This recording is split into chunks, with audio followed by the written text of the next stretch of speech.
Not even founder W.O. Bentley himself could ever have imagined nearly 100 years on that the company's very existence would be based on the success of its high-riding SUVs over its all-conquering Le Mans winning supercars of the early 20th century. Now fast forward to 2016 and the Bentley Bentayga arrives, and with it a sales tally of more than 5,500 units. Now that equaled almost the entire model range sales in total. In 2017, a V8 diesel arrived, and now this, the Bentley Bentayga V8. You can tell it's a V8 because the bright work has changed to black, I guess for more menace. And it's got a bit of poke too, so why don't we have a look under the bonnet? Well, there it is. I mean, you can't see much these days from any of the engine covers, but you can tell it's a V8, and of course the Bentley wings are everywhere. Now under there is a twin-turbo 4-litre V8 powerhouse of an engine, putting out 404 kilowatts and 770 newton meters of torque. What does that mean? Well, this thing will go from standstill to 100 k's an hour in 4.5 seconds flat. Now, it's also an all-new engine because the dual twin-scroll turbos are mounted inside the hot V of the engine for better response, they tell us.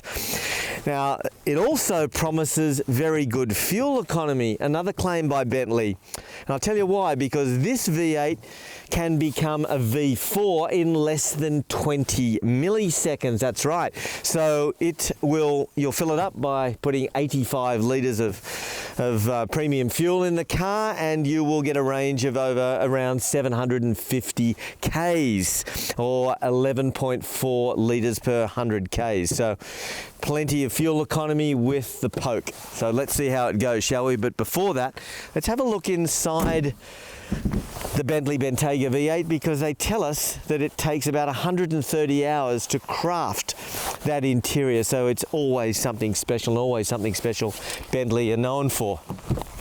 So Bentley Bentayga V8, well, what do you say when you hop into any Bentley? It is beautiful craftsmanship on show here. Everything is knurled. The knobs, every knob is knurled. Even the inside of the Bentley shifter is knurled. This beautiful bright work.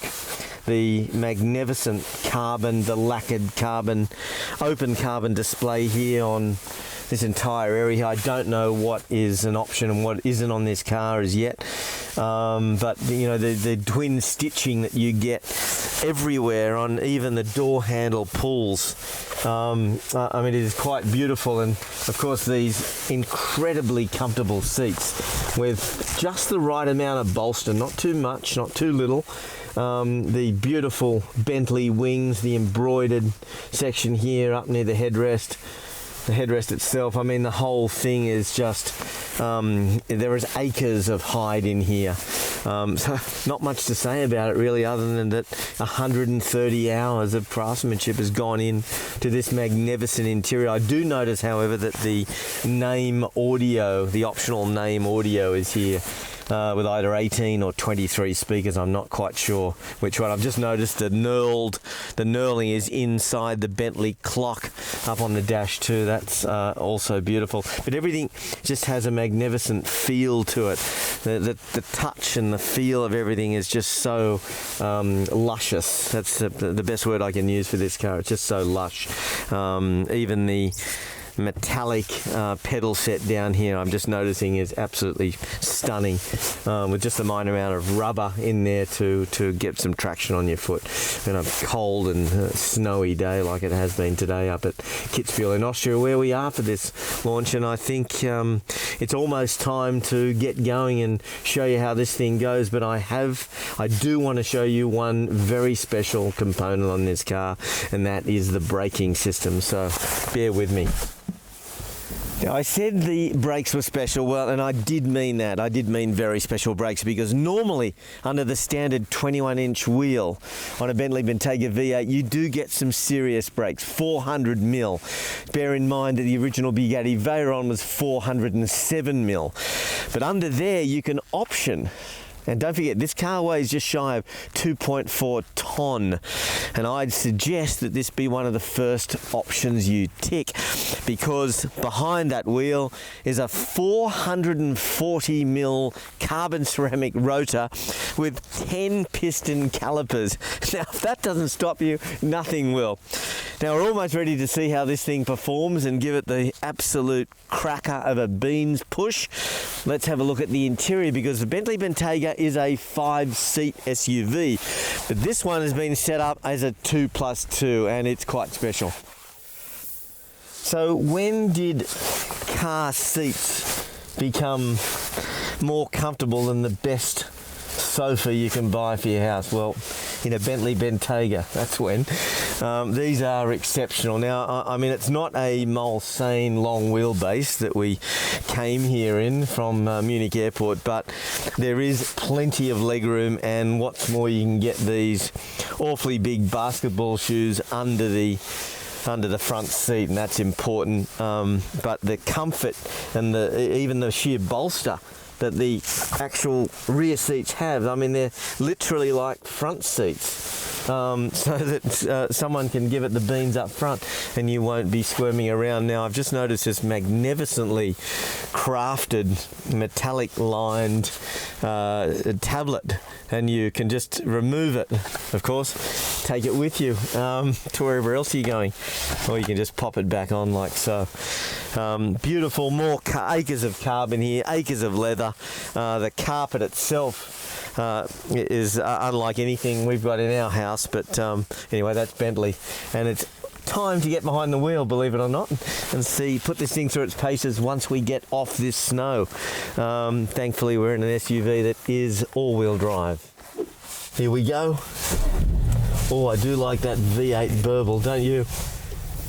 Well, we haven't driven an enormous distance today at this Bentley Bentayga V8 launch in Austria, but we have covered about 230 k's across a variety of corners, tight corners, de-restricted autobahn zones, pretty much a short, sharp variety.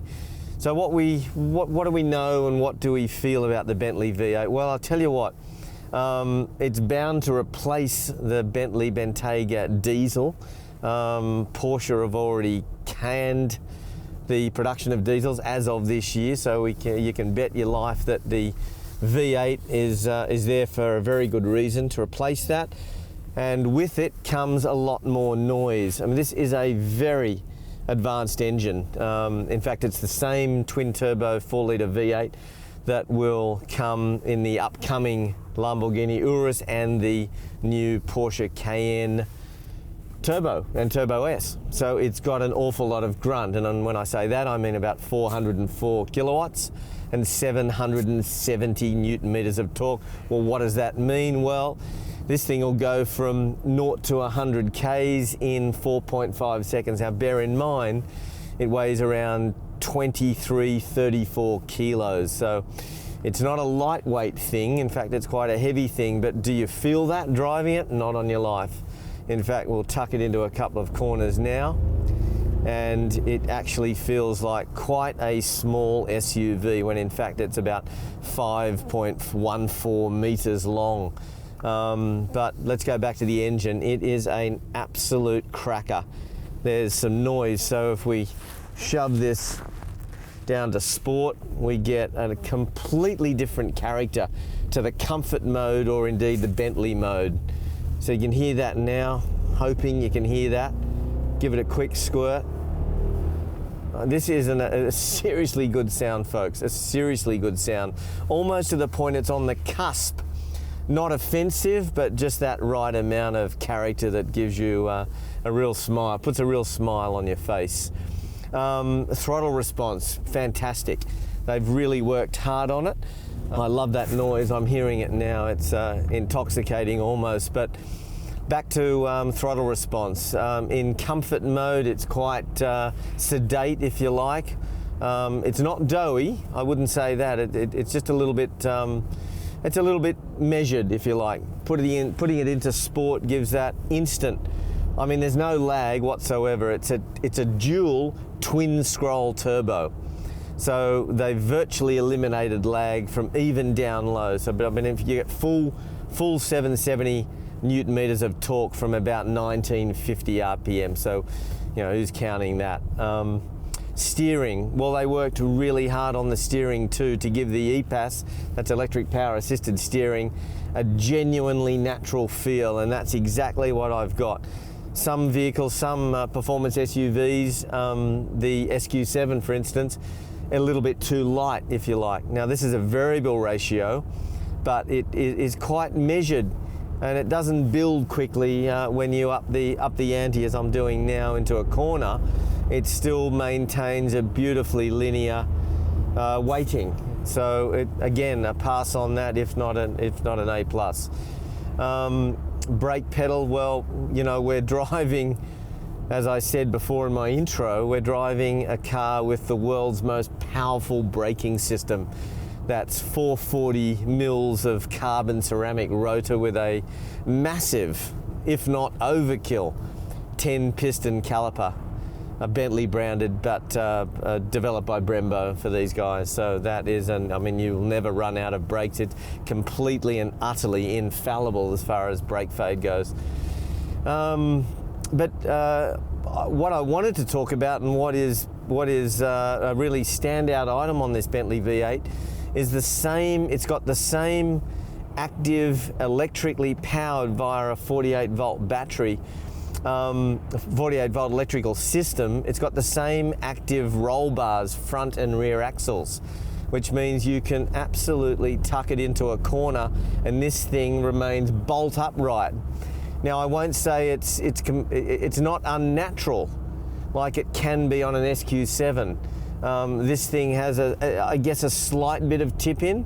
When you turn in initially, there's a slight bit of roll, but it's virtually, I mean, it's bolt upright for my intentional purposes, to be honest. But again, it's just got a fantastic feel to this car.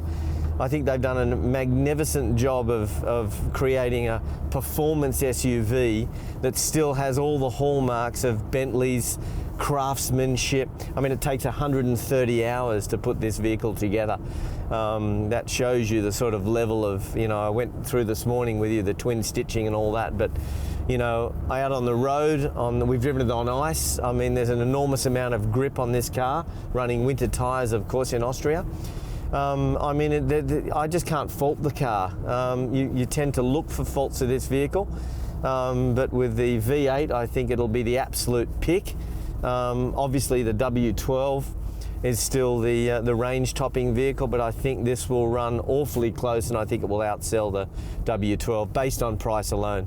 In Australia, it'll retail for about $334,000, give or take, plus on road. So that makes it $300 dearer than the current diesel.